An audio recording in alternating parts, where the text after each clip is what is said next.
Bem-vindos, bem-vindos, muito bem-vindos, gente!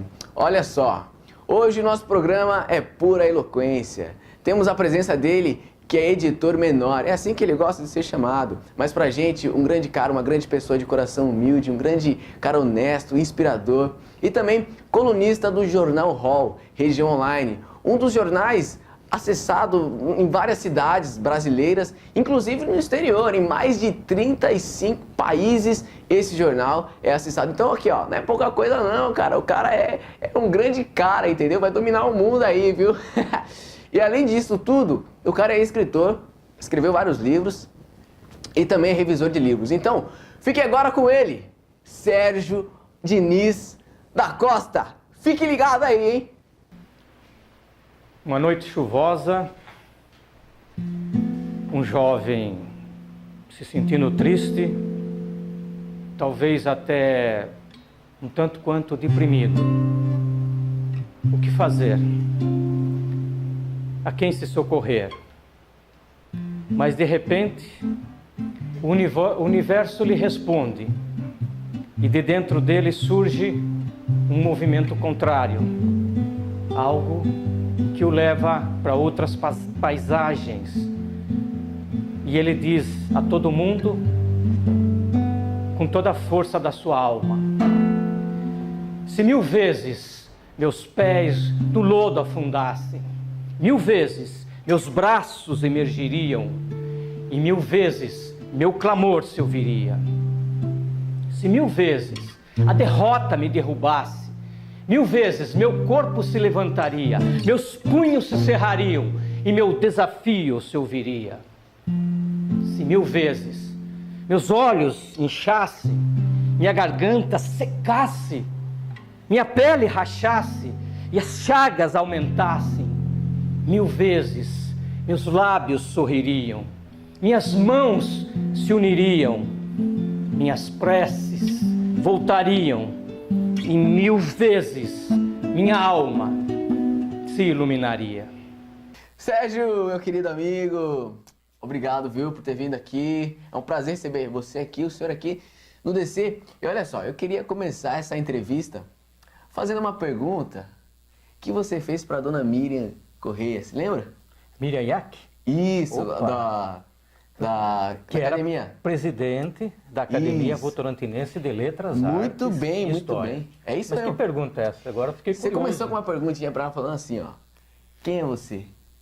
Quem sou eu? O que você veio fazer aqui? Qual que é essa Olha, história? perguntar quem sou eu é uma pergunta que até eu tenho perguntado, inclusive, já perguntei para uma amiga minha, a Gesmil Swenson, que é psicanalista, né? Acho que a resposta mais difícil do mundo é um ser humano responder quem ele é, né? Salvo se você perguntar o que você faz na área cultural ou o que você já fez profissionalmente. Mas se eu fosse, ou já respondendo objetivamente, eu diria o seguinte, que eu, aos 61 anos de idade, e já estando aposentado e, portanto, tendo deixado de lado a antiga profissão, que era a advocacia, de 6 anos para cá, eu tenho me dedicado exclusivamente à área cultural. Como é que assim, ó, um cara formado em Direito, né? Aí do nada vira editor-chefe de um jornal.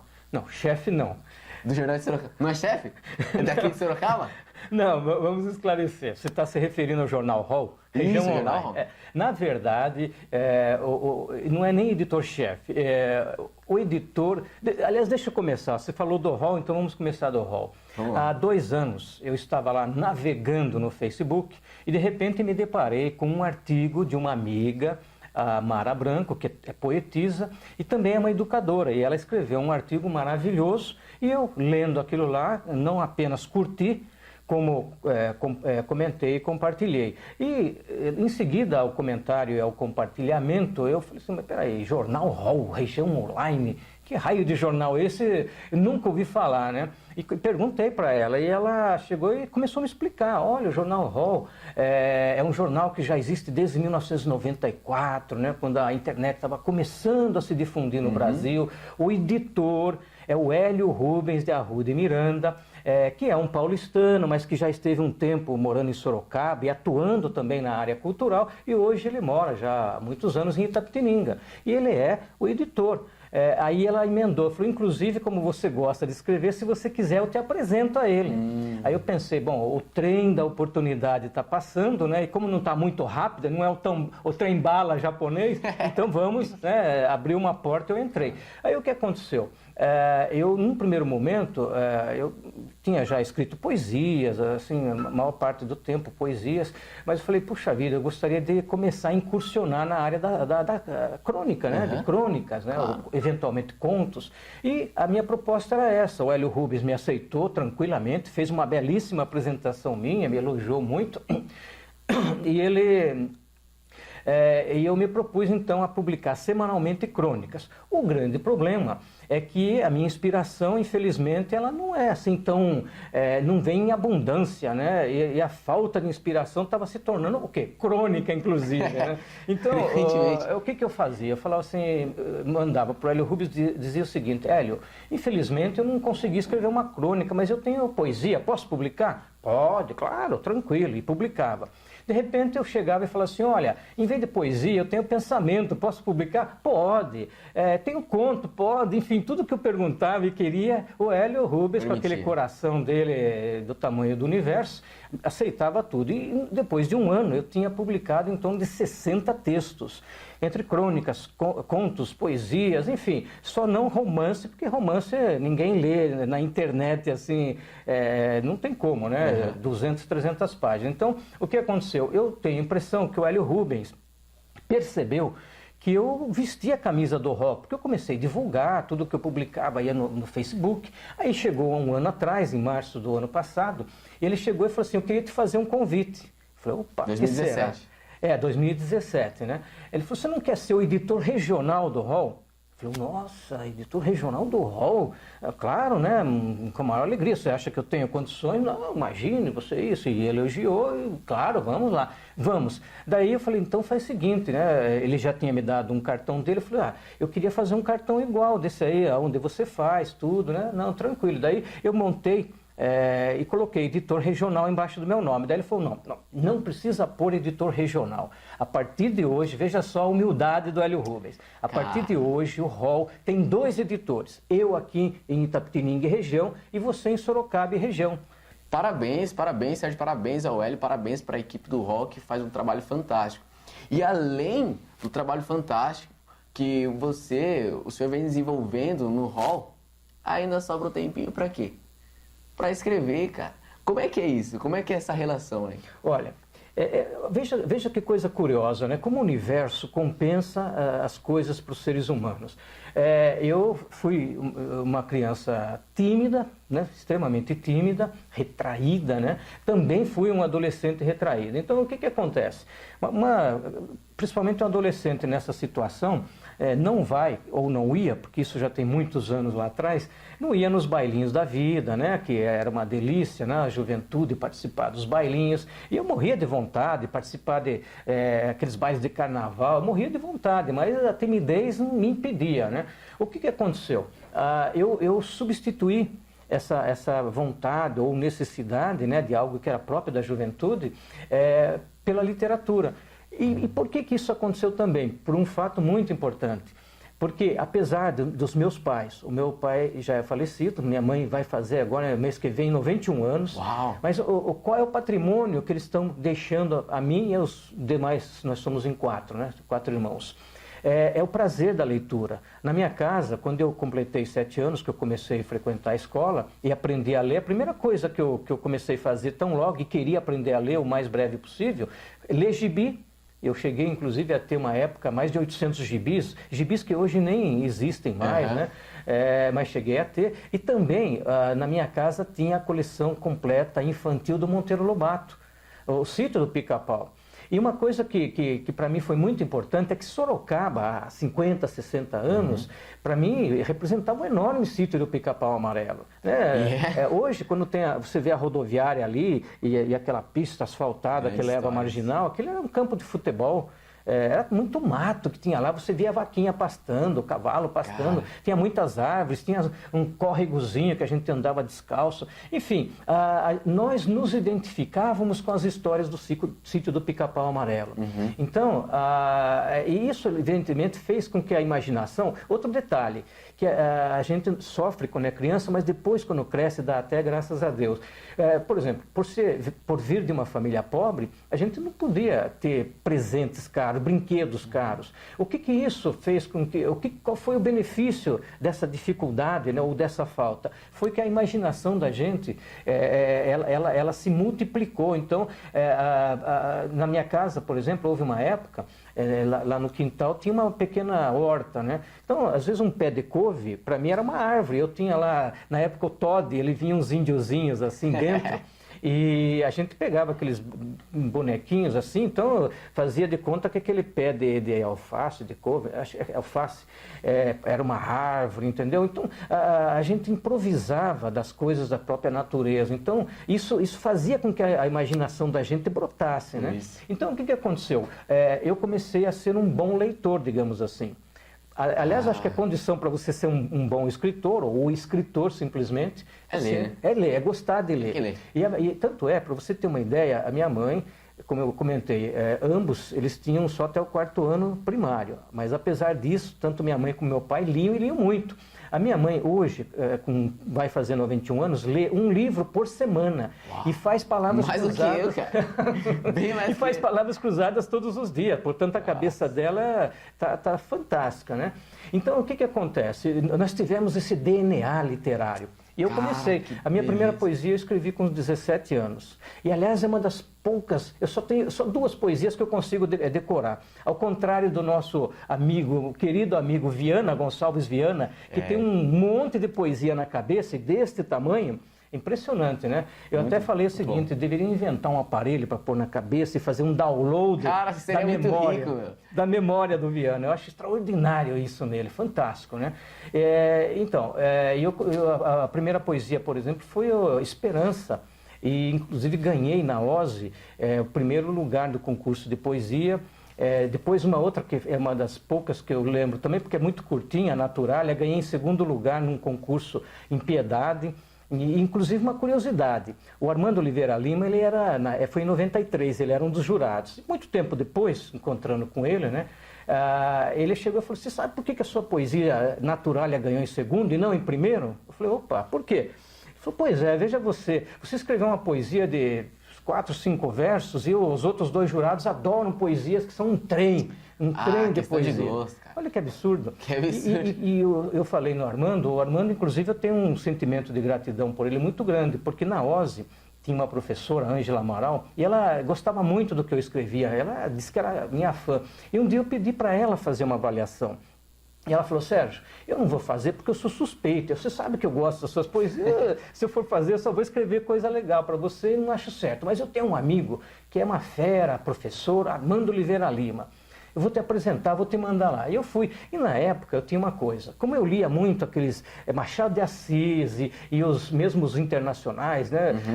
Enfim, Dostoiévski e outros tantos, e que eram escritores que usavam aquelas palavras pouco usuais. E o meu vocabulário foi acrescendo muito de palavras pouco usuais. E o que aconteceu? Eu tinha comigo que escrever bem era escrever difícil. Os poemas meus também era Alá Castro Alves. E o Armando Oliveira Lima, ele fez uma apreciação que mais ou menos assim, ele deu a entender que eu tinha o principal, que era aquela paixão, aquele fogo, aquela coisa que era importante, mas no finalzinho ele pôs assim, gosto de Sérgio Diniz, olha só, e eu queria usar até como um futuro prefácio, gosto de Sérgio Diniz, gosto de suas poesias, ponto, nem todas.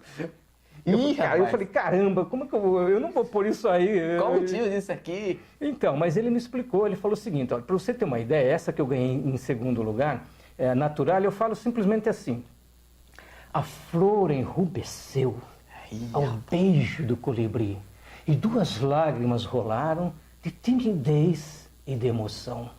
Uau! Pois eu acho que foi isso que ele falou, né? Uau! Então, e ele falou uma coisa muito legal. Ele falou, olha, Sérgio, ele deu aula depois por um certo tempo, falou, todas as turmas novas minhas, eu falava, ó, é assim que você tem que escrever, em poucas palavras tem que dizer muito. E foi o que ele me falou, se você consegue falar tanto em poucas palavras, por que você vai escrever um calhamaço? Uau. Então, e isso aí, inclusive, foi importante na minha vida, porque em 2002 eu lancei meu primeiro livro, Elegância, Juris, o Argumento Eloquente. Ah, é mesmo. Bom, mas aí o que aconteceu? Era um livro que ainda trazia, né, essas coisas. Né? Mas, e por causa desse livro, eu fui convidado para dar aula na Uniso, de linguagem jurídica, para os alunos do primeiro ano. Até então, eu tinha aquela ideia, né, de que escrever bonito era assim, e quando eu comecei a mergulhar nos estudos para dar aula, eu percebi que eu estava equivocado. Que quando você coloca lá palavras que realmente pouquíssimas pessoas conhecem, que vai obrigá-las a ir procurar no dicionário, coisa que hoje tem gente que nem tem mais dicionário, mesmo tendo no computador não acessa. Então o que acontece? Isso aí chama-se ruído, então você está cheio de ruído o seu texto, então a pessoa começa a ler, é que nem começar a comer um angu cheio de caroço, né? Ninguém aguenta, ou comer jiló, eu pelo menos suporto. Então, Marcelo, nesse emaranhado todo aqui que a gente conversou, que o cara fala bastante, cara, isso é muito bom. Mas responde pra gente, como é que você divide esse tempo de jornal Hall e o seu também, do seu lado escritor, de cronista, como é que é? Olha, no fundo, uma coisa ajuda a outra. Porque quando eu estou publicando um conto, uma crônica, às vezes aquilo também me inspira a escrever. Entendeu? Então, uma coisa não prejudica a outra, ao contrário, só ajuda. Então, às vezes me desperta um tema, alguma coisa assim, para que eu possa parar, porque eu não faço publicações 24 horas por dia também, né? Tem esse detalhe. Então, tem momentos que nem sábado e domingo eu procuro não ficar fazendo publicações, né? É um direito que a gente tem também de ficar descansando, digamos assim. Mas é tranquilo, dá para dividir. E o texto vem naturalmente na sua cabeça? Você tem também tem um detalhe. Eu durmo muito pouco, né? Eu durmo às vezes 4 horas por dia, então o que acontece? Me sobra algum tempo para escrever. Então, digamos, quando eu canso, né, de fazer publicações, eu às vezes começo a ter inspirações. Minhas poesias, por exemplo, as primeiras que eu escrevia muito de madrugada, era muito inspirado de madrugada, né? Então não há assim um choque entre as duas atividades. Você foca para escrever assim, vou escrever sobre isso. Aí eu vou ficar pensando. É curioso essa questão. Outro dia eu estava caminhando com o meu cachorrinho lá, o Toby, e eu passei perto de um muro que estava escrito assim, vândalo é o sistema. Eu olhei aquilo lá, fiquei pensando, vândalo é o sistema. E era uma pichação. Aí eu associei pichação, sistema, vândalo. Tudo isso entrou na minha cabeça. Ao mesmo tempo, meu cachorro parou para ver uma borboleta em uma flor. Eu olhei aquilo lá, uma coisa tão poética. Sabe, tudo aquilo lá se juntou e eu escrevi uma crônica que, por sinal, está nesse livro aqui, que é o meu filho mais recente, Mariposas e Borboletas. Fantástico esse livro aqui. Ao todo... Foram 7 livros. Esse é o 7º. O livro que foi escrito... são crônicas que eu publiquei no Hall. Todas as crônicas que eu publiquei. Então, mas os 7 livros, entre eles, tem crônicas, tem... Então, eu tenho o Elegância Juris, que era um livro voltado à linguagem jurídica. Foi o primeiro livro, Isso, né? É o primeiro, né? Depois eu tenho 2 de poesias, 2 de pensamentos. Eu tenho um conto, é um único conto, que é um menino que brincava nas nuvens. E adivinha quem é esse menino que brincava nem imagino quem é esse menininho aí, não, viu? E, por último... Exatamente. O Mariposa mais recente. O lançamento deste livro, eu fiz questão de lançar lá na sede do Hall, que é em Itapetininga. Inclusive foi na Casa da Cultura, não, agora me fugiu o Centro Brasil Estados Unidos, né, que é a sede da Academia Itapetiningana de Letras. Então lancei isso aqui porque, já que são crônicas que eu publiquei no Jornal Hall, eu achei que o melhor lugar para lançar foi lá, né? E aí, nesse livro aqui, que eu já li inclusive, tá? E deixo claro aqui para quem quiser ouvir, tudo bem, Roberto Ramos? Que eu li, e uma das crônicas que me chamou a atenção foi essa aqui, ó. O que eu vim fazer neste mundo. Que é quando você usa números e tal, e aí você brinca com o tempo que você, né? O tempo que eu estou escrevendo aqui, já foram tantas pessoas que... E é fantástico isso. E eu queria perguntar para o senhor, o que o senhor veio fazer no mundo? Pois é, né, Edelvan? Essa é uma questão assim de autoindagação filosófica, né? Muito. Pense bem. Feita pelo senhor mesmo. Não, eu vou dizer uma coisa, tem perguntas que são difíceis de serem respondidas, né? Porque ela tem assim um desdobramento. Eu diria o seguinte, que até baseado na minha crença, que eu não vou discutir sobre isso aqui, não vou colocar, mas eu entendo que cada ser humano vem aqui para fazer alguma coisa, né? Eu imagino o seguinte, qual foi a vida inteira a minha proposta? Na medida do possível, o pouquíssimo que eu vim amealhando nesses anos todos, né? Dividir, compartilhar e com a maior alegria.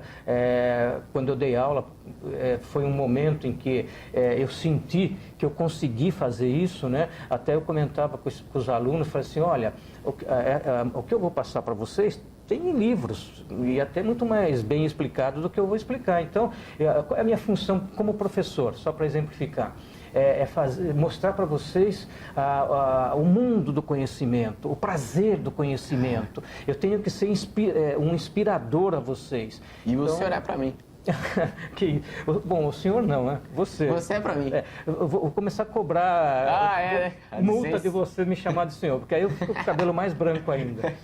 Então, eu acho que assim, a minha proposta é essa, é tentar, na medida do possível, ser uma pessoa decente, uma pessoa ética.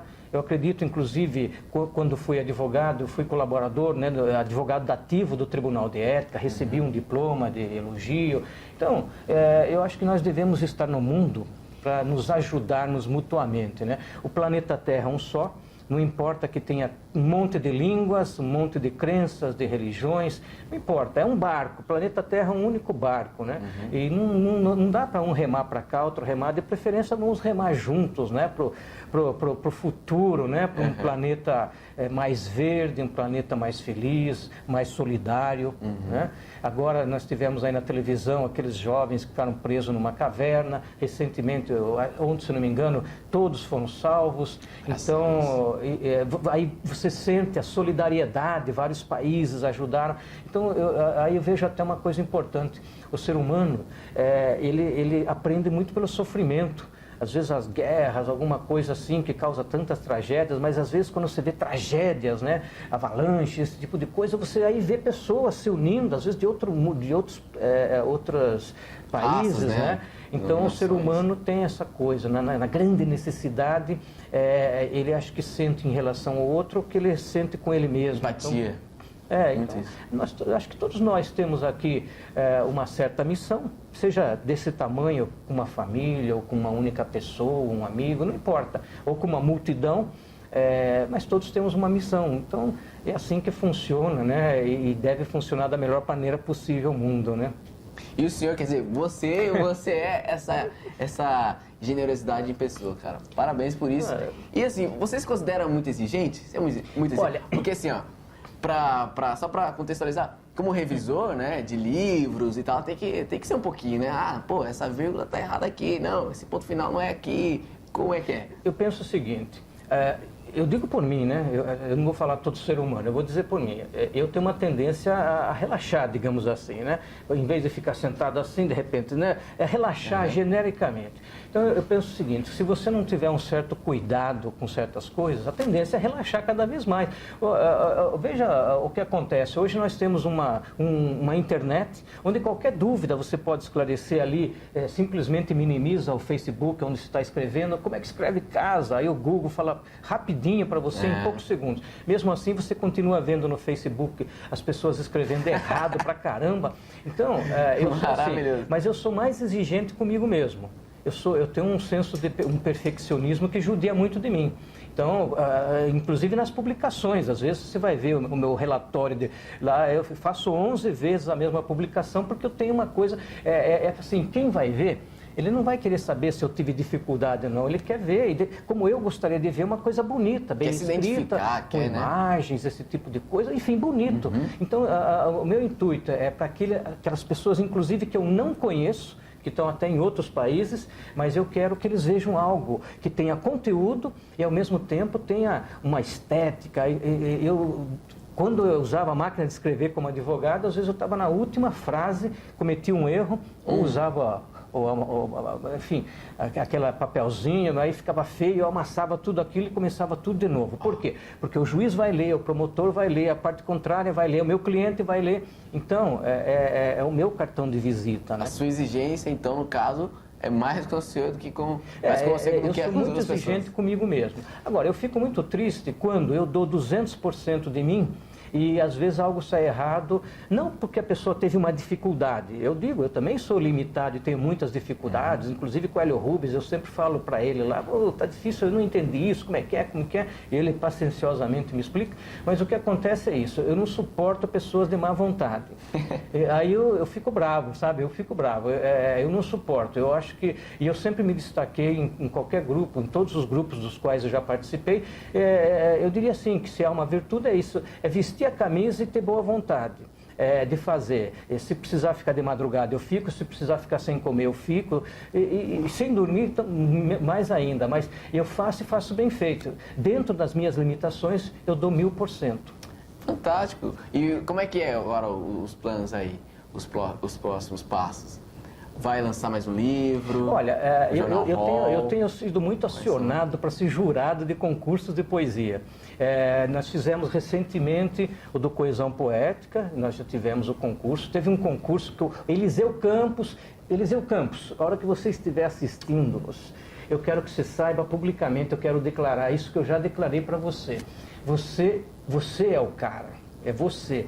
Porque você é uma pessoa... Aqui. Não, você é uma pessoa, Eliseu, que tem um despojamento, um coração, apesar dos seus problemas de saúde, financeiros, como muitos brasileiros têm, mas você tem uma vontade, uma garra de fazer e faz. Então você é o melhor de 2017, 2018 e de todos os anos. Um grande abraço, um grande beijo no seu coração, ok? Maravilhoso, palmas aqui, ó. Então, vai assumir o Jornal Nacional agora também, hein? Não, então, mas vou também ser jurado da ASPAM, que é a Associação dos Professores da Rede Municipal, aqui de Sorocaba, vai promover um concurso de crônica, então fui convidado para... Então, eu estou sendo... o Eliseu tem promovido, agora é o 14º Concurso Literário Nacional, Professor Armando Oliveira Lima. Em breve, nós vamos colocar, acho que em domingo ou segunda-feira, vocês vão ver no Hall e no Facebook, hein? Se inscrevam, hein, que vale a pena. Fica ligadinho aí, então, hein? E tem algum livrinho aí, para pensar para lançar alguma coisa, algum pensamento? Olha, então, o que acontece é isso, sabe? Eu tô, como hoje, dos 38 colunistas, 25 estão comigo, então eu tenho tido até um pouco menos tempo, digamos, para estar escrevendo, né? Mas eu me manifesto muito, assim, ou no Facebook, então, eu escrevo por partes, assim, né? Fracionadamente. Agora, então, com toda a sua eloquência, com toda essa sua generosidade, humildade, essa honestidade, eu gostaria que você prestasse uma declaração e uma palavra de incentivo para os nossos telespectadores, de motivação, para que eles se sintam, às vezes, né, tá numa situação difícil, né, tá pensando em desistir, ou até mesmo quer começar alguma coisa, deixe uma mensagem. Olha, eu diria o seguinte, aquilo que nós escrevemos ao anunciar publicamente a enquete Melhores do Ano em Sorocaba, eu coloquei um subtítulo assim: vale a pena dar o melhor de si para a sociedade? Eu coloquei para o público, né? E eu penso assim, sim, claro que vale a pena. Vale a pena porque, afinal de contas, aí cai naquela velha pergunta sua, ou anterior, o que eu vim fazer nesse mundo?